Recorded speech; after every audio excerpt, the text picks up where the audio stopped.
Welcome to கண்ணாடி part by அரசன் soaps மற்றும் ஸ்ரீகுமரன் தங்க மாளிகை. பொதுவாக கொலை சம்பவங்களில் கொலைவெறியோட உச்சக்கட்டத்தில் இருக்கிறவங்க தான் எதிரியை கொடூர முறையில் கொலை செய்வாங்க.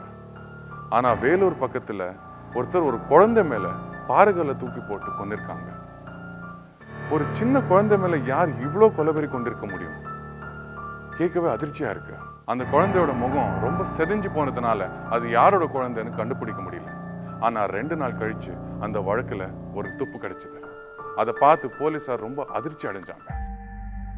தூரத்திலிருந்து பார்க்கும்போது மலையின் உள்ளுக்குள் இருப்பது போல் தோன்றும் ஊர் கம்மவான்பேட்டை. ஊருக்கு வெளியே இருக்கும் மொட்டைமலை முருகன் கோயில் அடிவாரம்தான் இந்த கிராமத்தின் இளைஞர்கள் கூடும் இடம். சில நாட்களுக்கு முன்பு இந்த கிராமத்தை சேர்ந்த சூர்யா அப்படித்தான் தனியாக இந்த மலை அடிவாரத்திற்கு வந்திருக்கிறார். சிறுவயதிலிருந்து பழகிய இடம் அன்று அவருக்கு வினோதமாக காட்சியளித்திருக்கிறது. டெய்லி காலைல 7 மணிக்கு வருவேன் இந்த மலை பக்கம். நான் வாக்கிங் போகலான்ட்டு வருவேன். அப்போ திடீர்னு இங்கே இந்த பக்கம் வர சொல்ல திடீர்னு காக்கா நிறைய கத்தர் சவுண்டு கேட்டுச்சு. அதை நான் பார்க்கலாம். இந்த பக்கம் நிறைய முயல் எல்லாம் சுற்றும். சரி முயல் கீழே எதோ இருக்குது அதுன்னு பார்க்கலான்னு வரும்போது திடீர்னு துர்நாற்றம் ரொம்ப அச்சிச்சு. ஊரை விட்டு ஒதுக்குப்புறமாயிருக்கும் தண்ணீர் தொட்டியின் கசிவு தண்ணீரில் அடர்ந்து வளர்ந்திருந்த மூங்கில் பகலிலேயே இருண்டு கிடக்கிறது. மூங்கில்களின் பின்புறத்தில்தான் காக்கைகள் அதிகமாக பறந்து கொண்டிருந்திருக்கிறது. அதிகமான துர்நாற்றமும் வீச ஏதோ ஒரு விபரீதம் நடந்திருப்பதாக உணர்ந்தவர் அருகில் சென்று பார்த்திருக்கிறார். பார்த்தா குழந்தை கால் மட்டும் 2 இருந்துச்சு. மீதி பகுதியெல்லாம் கல் போட்டு ரொம்ப அழகிய நிலையில் இருந்துச்சு. மலையடிவாரத்தில் மண் வெட்டப்பட்டு இருக்கும் அந்த பள்ளத்தில்தான் குழந்தையின் உடல் கிடந்திருக்கிறது.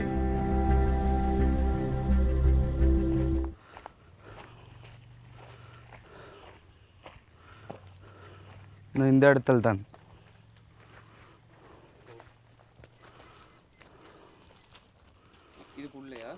இந்த இடத்துல அந்த கல் இருக்குல்ல, அந்த கல் மேலே நீண்டிருக்கும் இந்த பாறை மீது குழந்தையின் தலையை வைத்து மேலே பெரிய பாறாங்கல்லை போட்டிருந்தனர். பச்சிலங்குழந்தையின் கால்கள் மட்டுமே வெளியே தெரிந்திருக்கிறது. கொடூரமான அந்த காட்சியை பார்த்த சூர்யா பதறிப்போய் ஊருக்குள் சென்று சொல்லியிருக்கிறார். காவல்துறைக்கு தகவல் கொடுக்கப்பட விசாரணையை தொடங்கியிருக்கிறார்கள் கனியம்பாடி காவல்துறையினர்.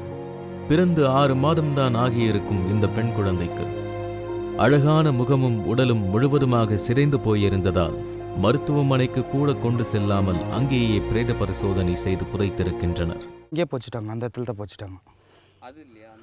அந்த கல் வச்சிருக்காங்கல்ல அந்த இடத்துல.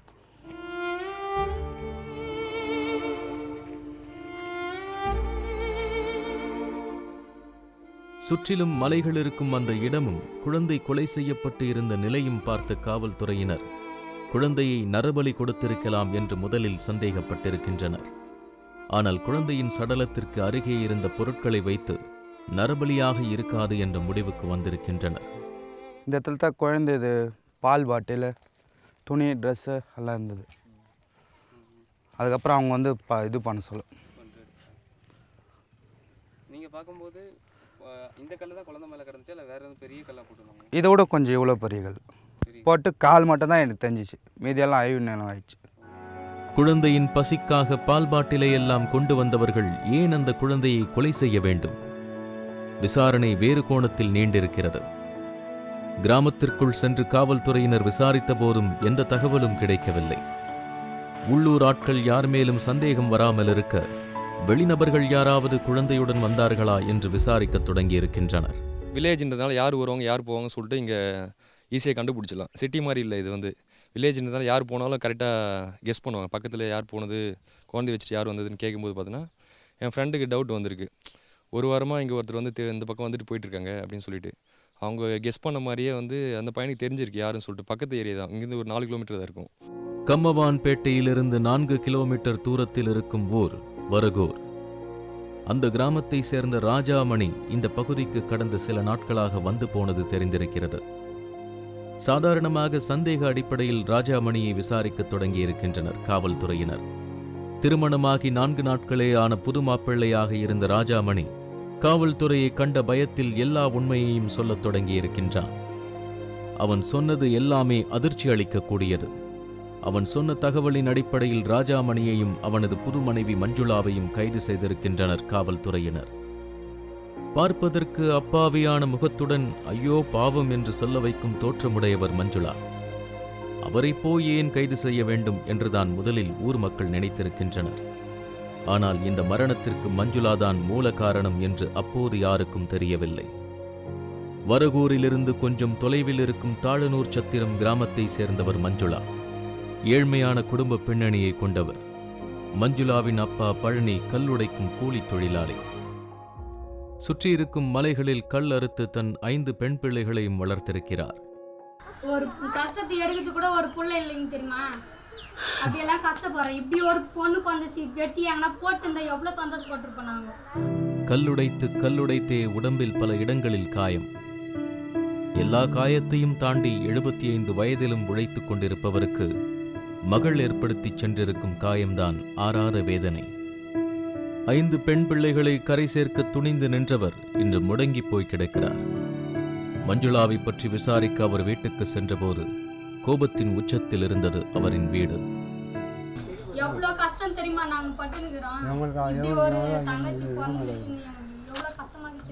கண்டிப்பா 10 சவரம் நகை போட்டு எல்லா பொருளும் கொடுத்து என் சொத்து ஓராந்தோன்னா மண்ணில் வாசி போட்டான். 7 சவரம் நகை போட்டு வண்டி எடுத்து ஓராந்தோன்றான் என் சொத்து. எனக்கு மண்ணில் கஷ்டப்பட்டேன்பா. நீ அந்த அப்பனை விட்டு போன எவனா அங்கே என்ன சரி சரி எங்களுக்கு அவளுக்கு அந்த பிரச்சனை கிடையாது. நான் எப்பவுமே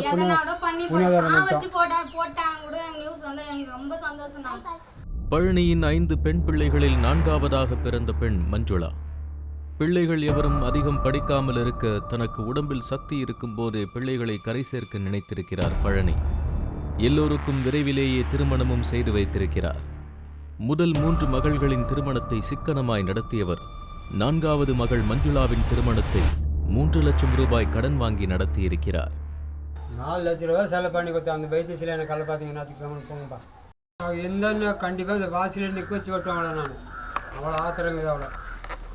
மஞ்சுளாவின் மாப்பிள்ளை பஞ்சாரம் பால் சொசைட்டியில் நல்ல வேலையில் இருந்ததால் அதிக செலவு செய்து திருமணம் நடத்தியிருக்கிறார் பழனி.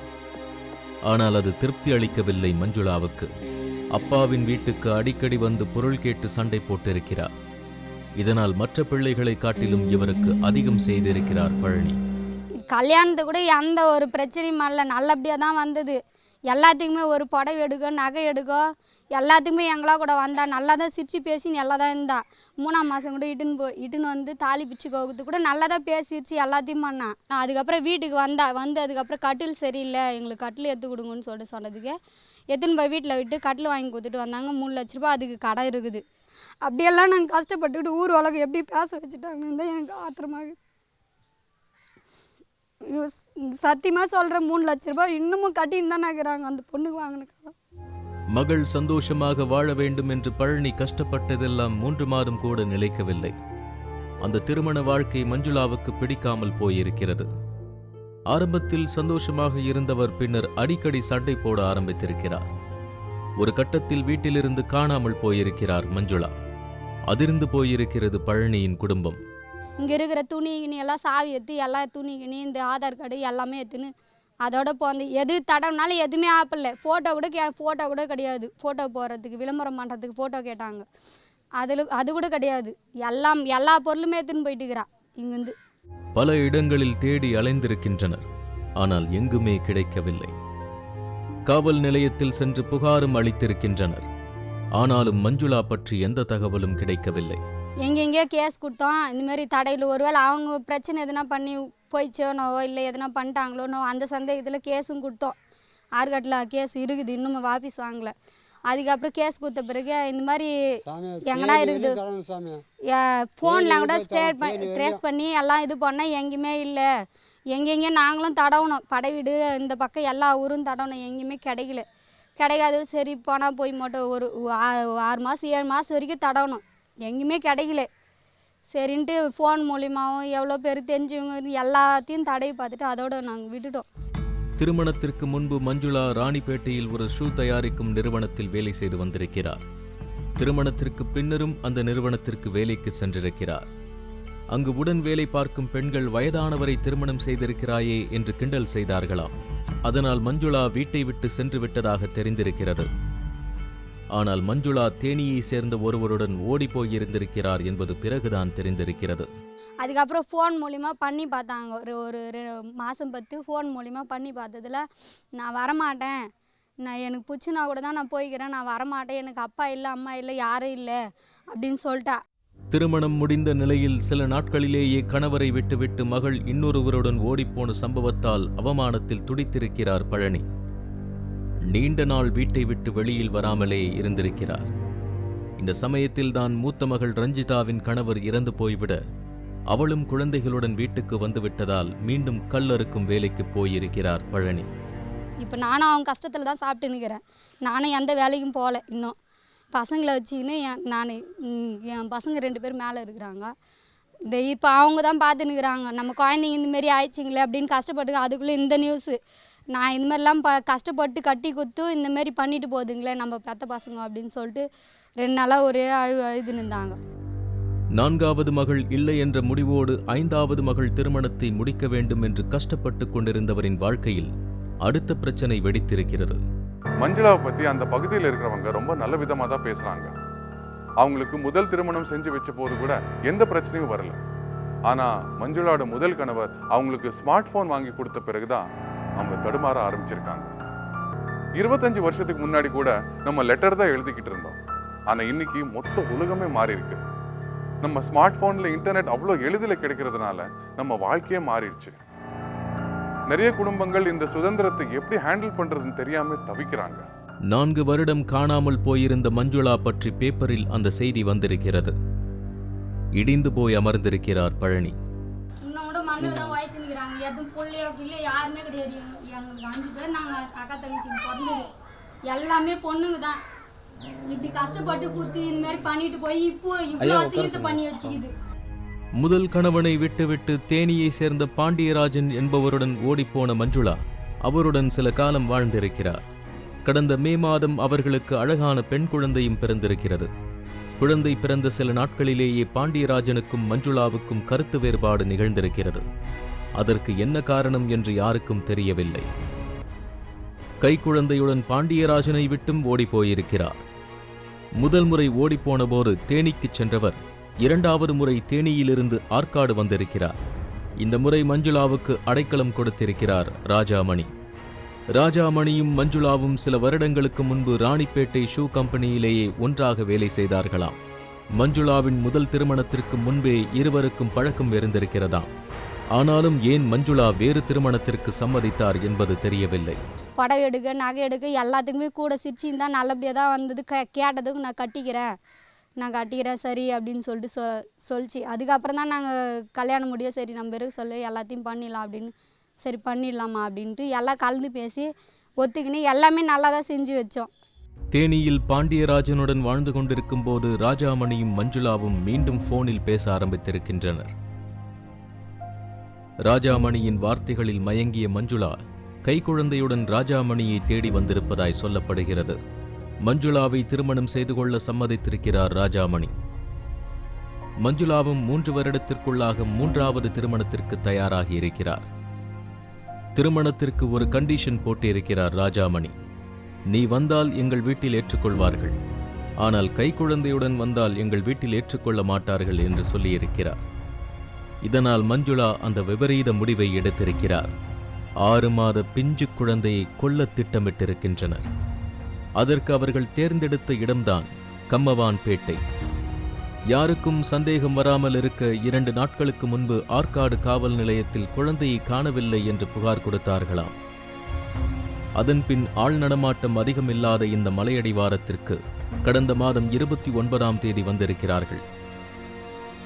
யாருமே இல்லாத நேரம் பார்த்து குழந்தையை தூக்கிக் கொண்டு புதர் மண்டி கிடக்கும் இந்த மூங்கிலுக்கு பின்னால் சென்றிருக்கின்றனர். ரோட்டிலிருந்து பார்த்தால் உள்ளே யார் இருக்கிறார்கள் என்பது தெரியாத அந்த மறைவிடத்திற்கு வந்தவர்கள் தங்களின் திட்டத்தை நிறைவேற்றத் தொடங்கியிருக்கின்றனர். மலையடிவாரத்தில் மண் தோண்டப்பட்டிருந்த பள்ளத்தில் குழந்தையை படுக்க வைத்திருக்கின்றனர்.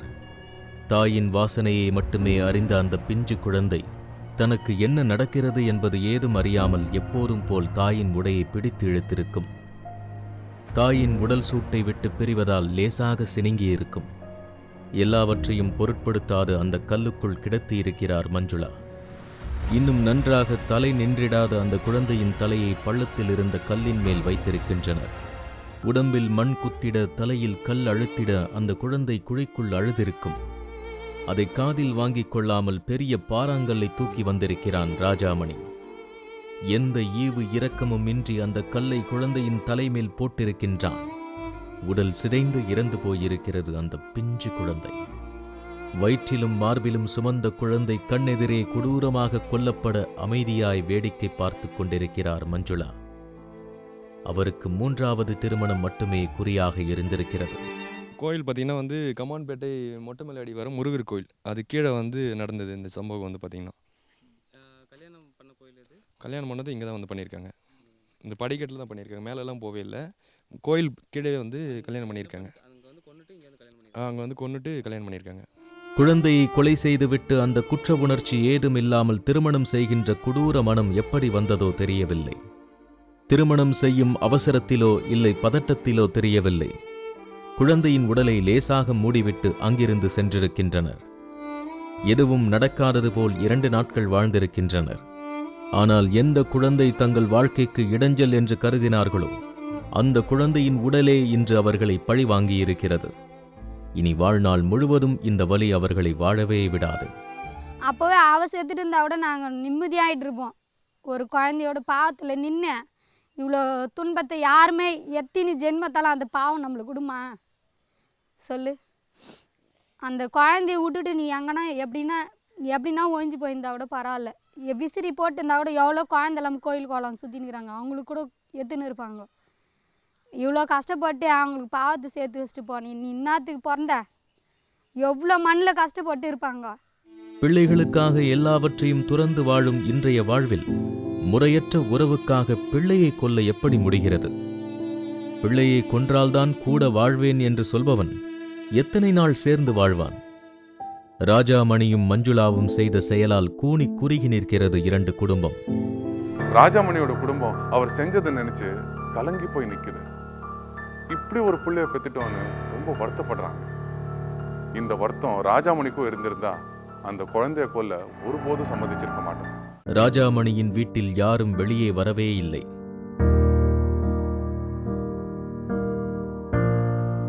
தன் கடைசி பிள்ளையை எப்படி திருமணம் செய்து வைப்பேன் என்று புலம்பிக் கொண்டே இருக்கிறார் பழனி. இப்போ லாஸ்ட்டு பொண்ணுக்கு தான் என்ன பண்ணுறதுன்னு எங்களுக்கு தெரியல. நானும் இந்த நிலமையில வந்து நின்ட்டேன். எங்கள் வீட்டுக்கார் ஹெல்ப் பண்ணுறதுக்கும் இல்லை. இப்போ கஷ்டப்பட்டாதான் கல்யாணம் பண்ணி கூட இல்லை, அவளே கஷ்டப்பட்டு கல்யாணம் பண்ணின்னு போனாதான். முறையற்ற உறவுகள் அவர்களை மட்டுமல்ல சமூகத்தையும் கெடுக்கத் தொடங்கி இருக்கிறது, எந்த எல்லையும் இல்லாமல். ஏற்கனவே 2 திருமணம் செஞ்சு ஒரு குழந்தைய பெற்றவங்கள எப்படி சின்ன பசங்க காதலிக்கிறாங்கன்னு தெரியல. அதுல ஒரு நேர்மை இல்லைன்னு நான் நினைக்கிறேன். மஞ்சுளாவோட சில நாள் வாழ்ந்துட்டு போயிடலான்னு ராஜாமணி நினைச்சிருக்கலாம்.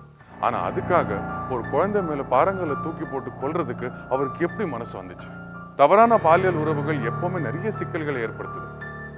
பாலியல் உறவுகள் மட்டும்தான வாழ்க்கைன்னு நிறைய பேர் கேள்வி எழுப்புறாங்க. ஆனா நடைமுறையில அதுதான் முக்கியம்னு சம்பந்தப்பட்டவங்க சொல்லிக்கிட்டே இருக்காங்க. அதுக்காக குழந்தைய கொல்றது, கணவரை கொல்றது, மனைவியை கொல்றதுன்னு அவங்களோட வாழ்க்கையை அவங்களே சிக்கலா மாத்திக்கிறாங்க. மீண்டும் நாளை சந்திப்போம். இது கண்ணாடி, பாட் பை அரசன் சோப்ஸ் மற்றும் ஸ்ரீகுமரன் தங்க மாளிகை.